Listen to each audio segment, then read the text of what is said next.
UK house hold flight tipping ചെയ്ത് കഴിഞ്ഞാൽ £1000 ആണ് ഇപ്പോൾ ഫൈൻ. മുമ്പ് £400 ഉണ്ടായിരുന്ന ഫൈൻ ഇപ്പോൾ ലേബർ ഗവൺമെന്റ് കയറിയതിന് ശേഷം അത് £1000 ആക്കിയിട്ടുണ്ടാവും. എന്താണ് ഫ്ലൈറ്റ് ടിപ്പിംഗ് നോക്കുന്നതാണെങ്കിൽ നമ്മൾ നമ്മുടെ വേസ്റ്റ് ഇല്ലീഗലി ഡിസ്പോസ് ചെയ്യണതിനാണ് കേട്ടോ. അപ്പോൾ അത് ചെറുതും വലുതും ഒരു സാധനം ആവട്ടെ നമുക്ക് ഫൈൻ കിട്ടും കേട്ടോ, നമ്മൾ കറക്റ്റ് ആയിട്ടുള്ള ഡിസ്പോസ് ചെയ്യണമെന്നുണ്ടെങ്കിൽ. അതിപ്പോൾ സോളിഡ് ആയിട്ടുള്ള സാധനം ആവട്ടെ, ഇതുപോലെ ലിക്വിഡ് ആയിട്ടുള്ള സാധനമാവട്ടെ, കരയിലാവട്ടെ വെള്ളത്തിലാവട്ടെ നമുക്ക് ഫൈൻ കിട്ടും കറക്റ്റ് ആയിട്ട് നമ്മൾ ചെയ്യണമെന്നുണ്ടെങ്കിൽ. 3 തരത്തിൽ നമുക്ക് കാര്യങ്ങൾ കറക്റ്റായിട്ട് ഡിസ്പോസ് ചെയ്യാം കേട്ടോ.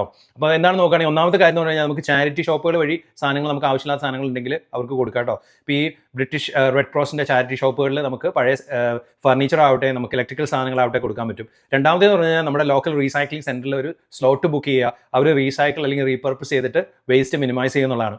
മൂന്നാമത്തെ കാര്യം എന്ന് പറഞ്ഞു കഴിഞ്ഞാൽ നമ്മുടെ ലോക്കൽ കൗൺസിൽ, ഏത് കൗൺസിലാണ് നമ്മൾ അവരുടെ വെബ്സൈറ്റിൽ കയറി കഴിഞ്ഞാൽ നമുക്ക് ബൾക്കി ഐറ്റംസ് ഒക്കെ റിമൂവ് ചെയ്യാനായിട്ട് നമുക്ക് സ്ലോട്ടുകൾ ബുക്ക് ചെയ്യാൻ പറ്റും കേട്ടോ. അപ്പോൾ ഇങ്ങനെയുള്ള കാര്യങ്ങൾ ചെയ്യാന്നുള്ളതാണ് ഏറ്റവും പ്രധാനപ്പെട്ട കാര്യം.